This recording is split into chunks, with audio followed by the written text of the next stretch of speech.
By popular demand, the Rainbow Connection returns to Comcast, Channel 17, in the same time slot it held for over 30 years, every Saturday at 5:30 p.m. The first run started in 1982 and was enjoyed by a loyal audience through 2014. The show featured local and national icons. Some have gone too soon, such as the late great Muhammad Ali, Isaac Hayes, Ernest C. Withers Sr., Pearl Hoover, Teddy Withers, Rufus Thomas, Ruby Wilson, Kwame Ture, a.k.a. Stokely Carmichael, Dick Gregory, Nancy Wilson, Phyllis Hyman, and unfortunately, many more. The show also interviewed others like Reverend Jesse Jackson, Sidney Poitier, Minister Louis Farrakhan, Morgan Freeman, Steve Harvey, Vivica Fox, Danny Glover, Yolanda Adams, Fred Hammond, Cedric the Entertainer, D.L. Hughley, and I Pity the Fool, Mr. T. And of course, many local politicians were regular guests, like Mayors Harrington, Wharton, Luttrell, Congressmen Harold Ford Sr. and Harold Ford Jr., Congressman Steve Corn, just to name a few. Then the fashionistas in Dapper Dance could regularly look forward to fierce models ripping the runway. Those were the days. With multi-generational programming of trends, topics, and talent, the show is rebooting to showcase local and national beautiful people making beautiful things happen. The Rainbow Connection is leaning into the future, fresh as ever, with themes of strength, courage, and wisdom. Good information, good talent, and good vibes. Wellness, mind, body, and spirit. So stay tuned and stay close. The best is yet to come. Good evening, and thank you for joining us today on the Rainbow Connection.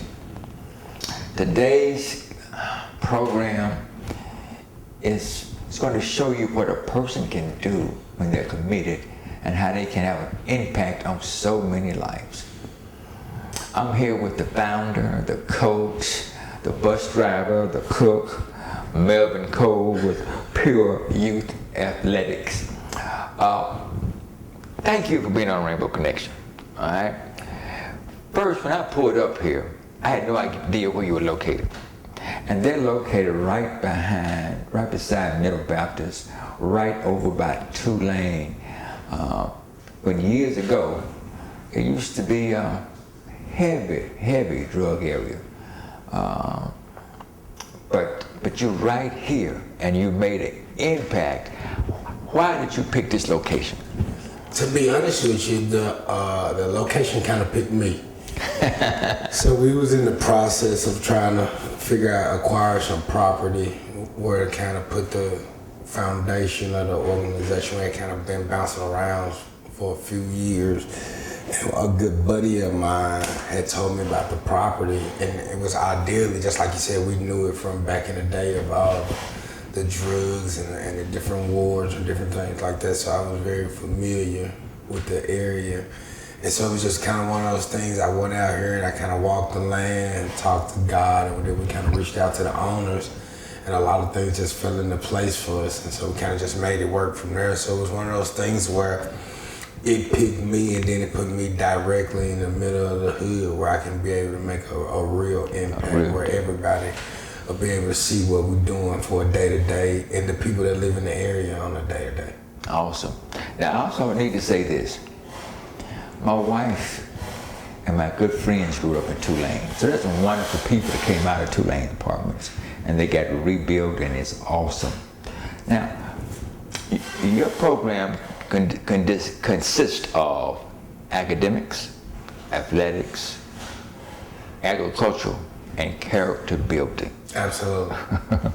So, really, the football is kind of the carrot that brings it all together. Absolutely. So, football is just like you said, a carrot, a vehicle.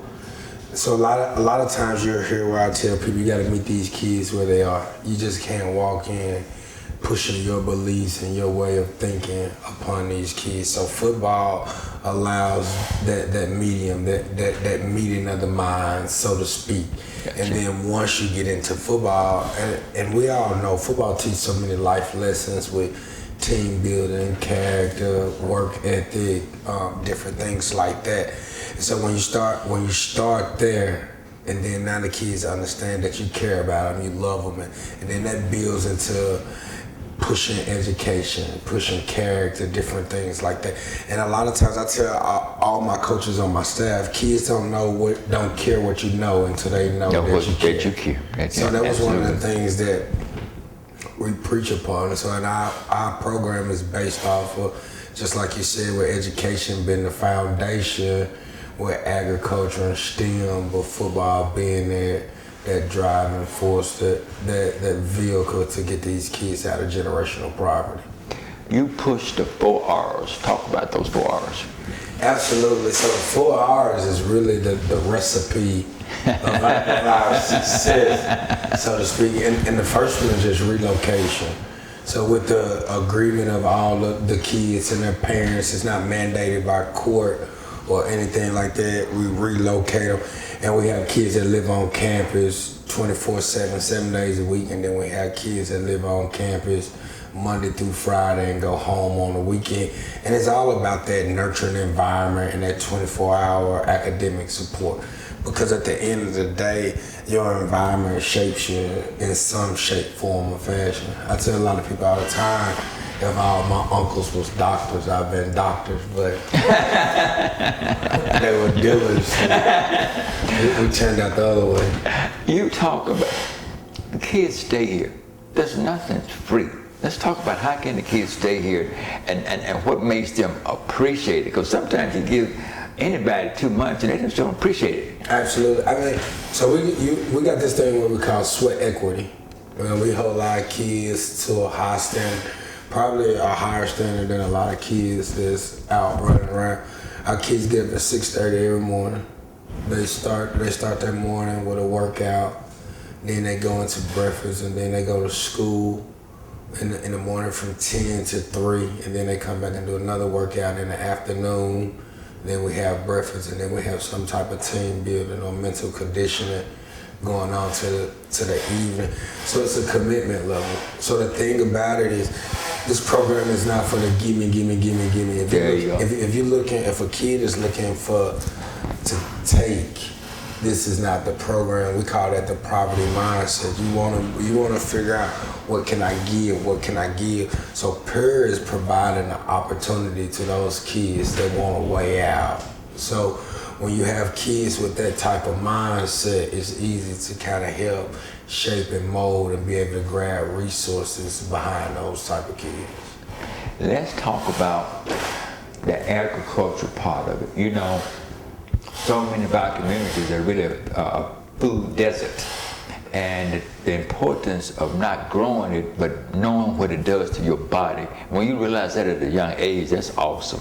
Absolutely. And then once again, that's where when football comes back into play. I tell a lot of kids, okay, you want to get big, you want to get strong, you want to run that nice 40, that great vertically. Well, listen, it starts about putting the right things in your body. What you put in your body is a direct reflection of how you're going to perform on the field in the classroom. And then you take it a step further, then you tell them, okay, well, not only is this going to affect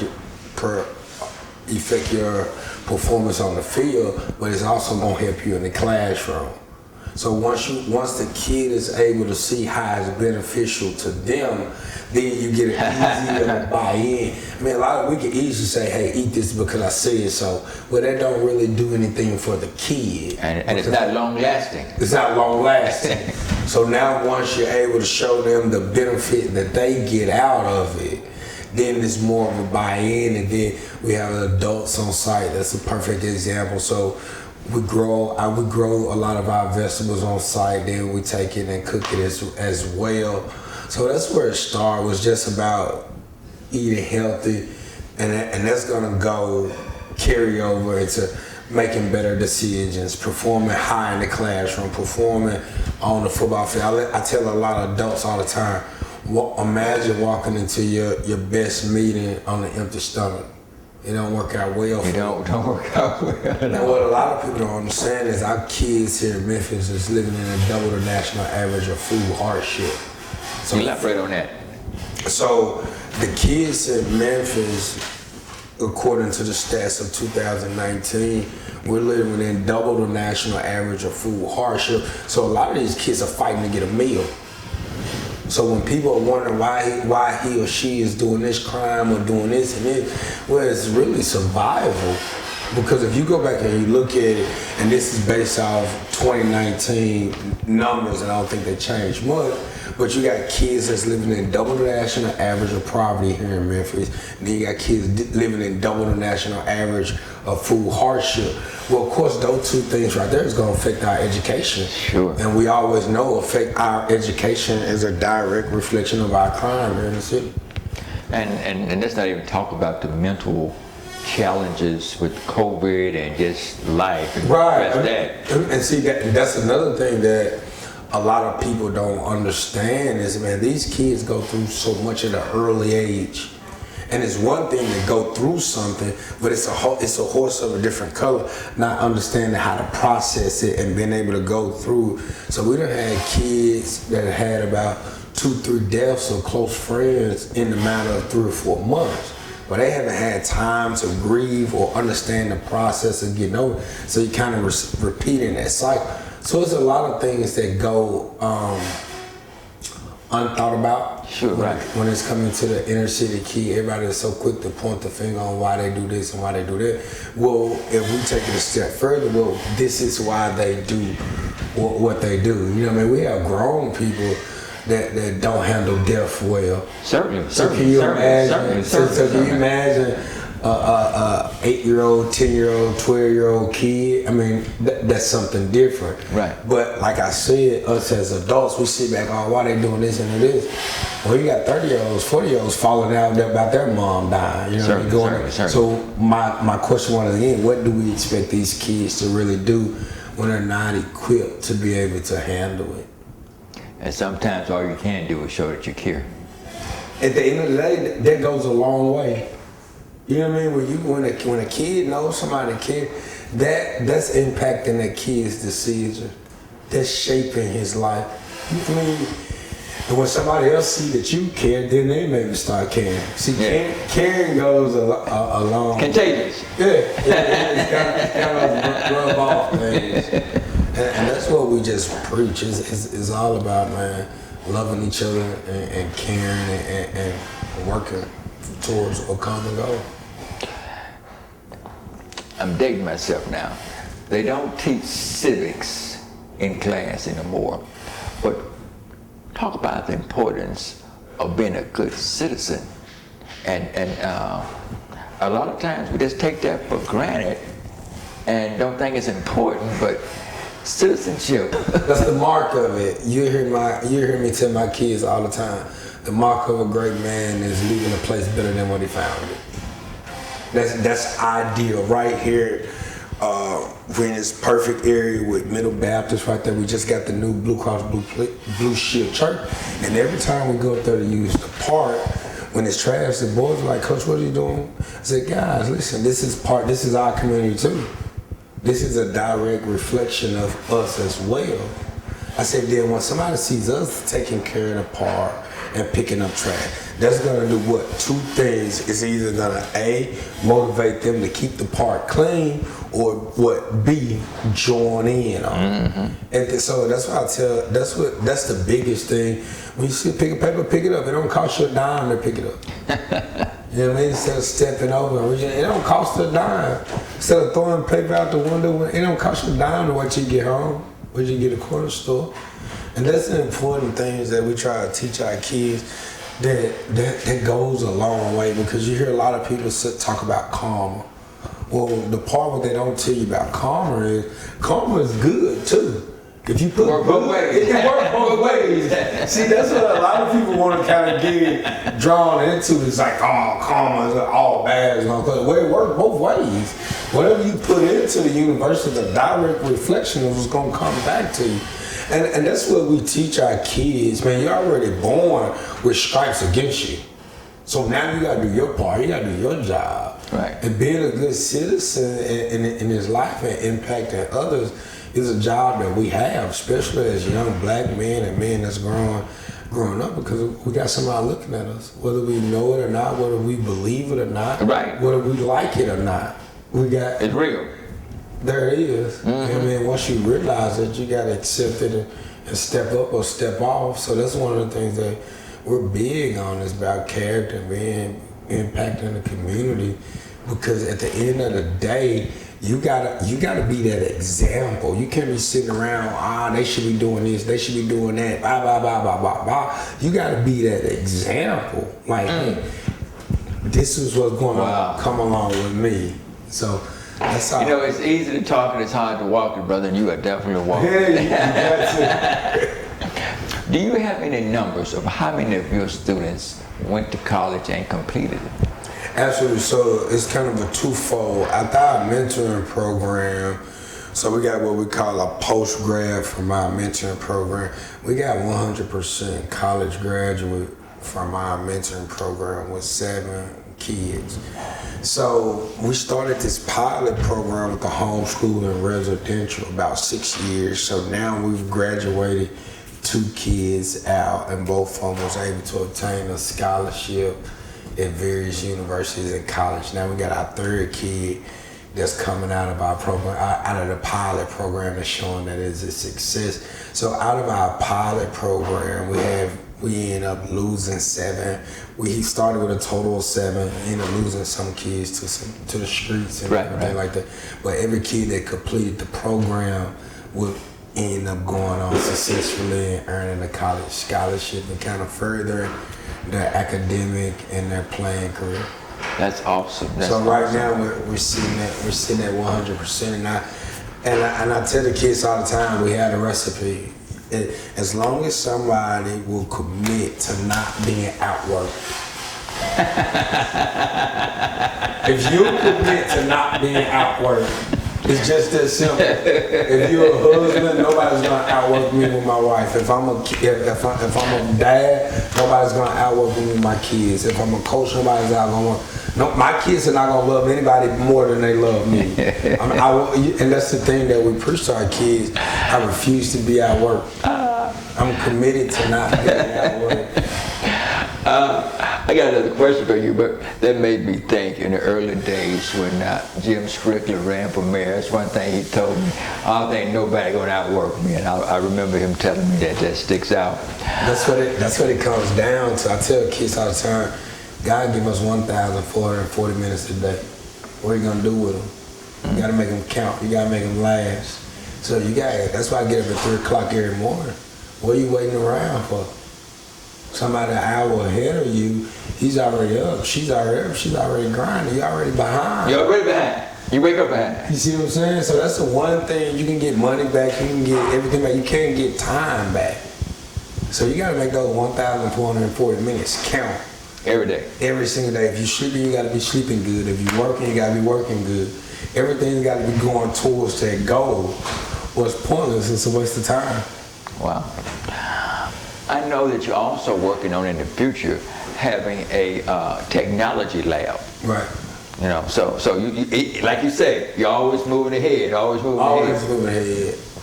And just because I always had a passion for STEM on the outside looking in, just kind of understanding how things work, and I always felt like it was cool and different things like that. But when I dove further into it, agriculture and STEM had 100% job placement for these kids. That speaks volumes. So now that was an even bigger incentive for me. But like, wow, okay, now it started off as something cool and just wanted to get the kids involved. That's something that was not being done. Right, that wasn't being done. Now it's like, okay, not only is it cool, not only can we get the kids involved and learn, but now you're looking at after college, you got 100% job placement. Well, then you go back, you always got to keep the main thing. The main thing is pushing generational problems by creating first generational college graduates. Well, when you start off sitting in school earning a college scholarship, now you got that young man or young lady coming out of school debt-free. Debt-free? Oh, my Lord, debt-free. Now they're going into 100% job placement in agriculture and STEM.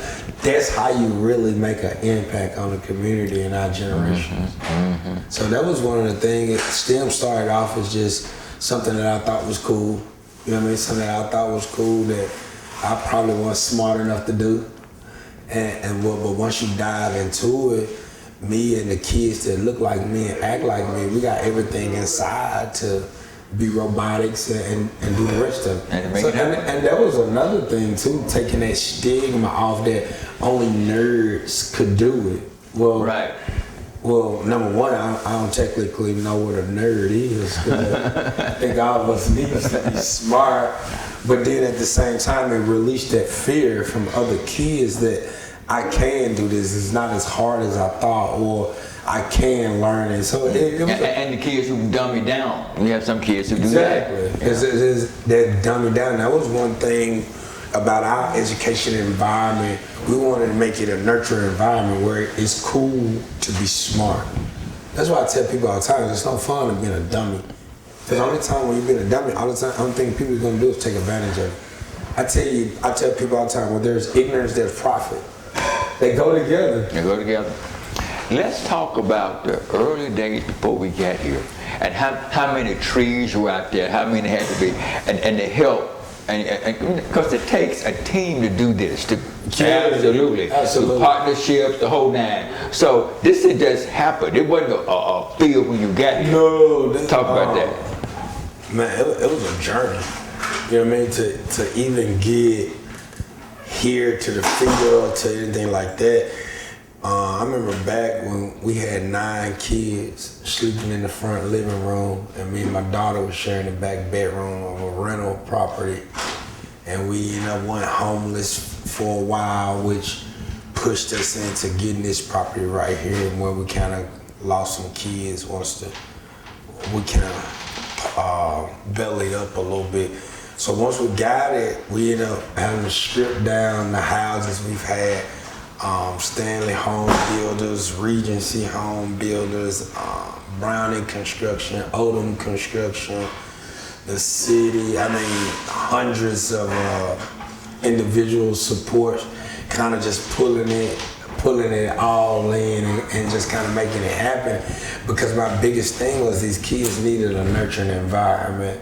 We got somewhere to send them when they create a crime, but we didn't have anywhere to send them when somebody wanted to change their life or get out the environment that they were in before they make that ultimate decision that can impact their lives. So it's been a journey from the community really not understanding what we're doing, from kind of fighting them for a second, going down to community town hall meetings and kind of explaining what was going on. We kind of had some angry neighbors to begin with, so we had to work through that. We ended up gaining alliance with Middle Baptist, and that relationship kind of bridged a lot of gaps between us and the community. So I mean, because some communities, some neighbors, they don't want young people with issues around them sometimes because they don't understand. And here's the thing: when you hear the word at risk, everybody think bad, but here go the nature of the beast. All these kids are at risk. That's what a lot of people don't understand. All these kids are at risk. Don't let the terminology. Right, don't let the terminology fool you now. Majority of our kids are at risk. So the media and everybody has created this stigma of at risk is so bad. No, they're at risk. They're at risk of doing something wrong. Let's save them. It doesn't mean they're bad. It's getting involved early. Right. I think people had to misinterpret of what at risk means. That means I'm at risk to do something bad. It don't mean I'm doing something bad. So we had to battle that. Then at the same time, you had people in the community that's worked hard for the things that they've obtained in their life, and they don't want to see it torn down or taken away. So we had to assure on both ends that we were going to be a part of the community and different things. But it goes back to what we spoke about earlier: being a community leader, being a footprint in the community, doing good, and not just worried about what you can get from the community, but what can you give from the community. And another thing, from the community end of it, needed to know that you're going to be here. That it wasn't a 3-month program. You hit it and you're gone. And So that was important from the community aspect. Exactly. And you got to be here. You got to be here. That was the first. You got to do the work. Got to do the work. And that was the first thing that when I met with the pastor, when I met with different community leaders in the area, hey, we're here. Let's figure out how to work together because we're not going anywhere. Let's figure out how to get this thing working. Let's save these kids' lives. That's the ultimate goal because period ain't going anywhere. I mean, I've been screaming this since 2011. We're not going anywhere. We're here to stay. And they're making a difference. You know, it's not all often that you can do something that can change a person's life in a positive way. Might can even bless the whole family long term. They're doing this. Please give information, how we can reach you, email, and what else can the community do to help you? Well, obviously, we can go to our website at www.peeryouth.org. I can be reached via email, Melvin Cole, all one word, at peeryouth.org. Then our office number is 901-596-3546. And the main thing is what I tell people all the time, it's the 3 T's, time, talent, treasure. I mean, we're dealing with this amount of kids, being able to provide 3 meals a day and a snack. We're providing housing for over 20 kids, providing day-to-day education for over 35 kids. I mean, so obviously funds are gonna be huge. You know what I mean? We're getting ready to launch a capital campaign where we're able to build a larger dormitory, maybe to sleep more kids, and want to get us an efficient weight room and classroom area. So I mean, it's tons of ways to get involved. Obviously, right now the biggest need would be funds and probably kind of someone in the construction field that want to kind of help out with some building and some different things like that with the construction market being flipped high Right now. But that's the main thing. It's just kind of help us keep it pushing forward and kind of expanding to be able to save more kids' lives in the midst of this pandemic. You know what I mean? Peery is doing some wonderful work with our kids. And it's a blessing to see it. Anything you can do, please reach out and help. We're going to keep some footage of some of the property before we leave. Thank you so much for your time. We appreciate you. Appreciate you, brother. All right. Thanks. See you next week. God bless. Our kids get up at 6:30 every morning. They start that morning with a workout. Then they go into breakfast, and then they go to school in the morning from 10 to 3, and then they come back and do another workout in the afternoon. We grow a lot of our vegetables on site, then we take it and cook it as well.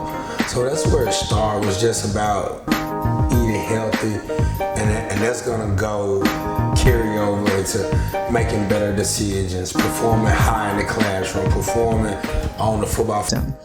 Good information, good talent, and good vibes. Wellness, mind, body, and spirit. So stay tuned and stay close. The best is yet to come.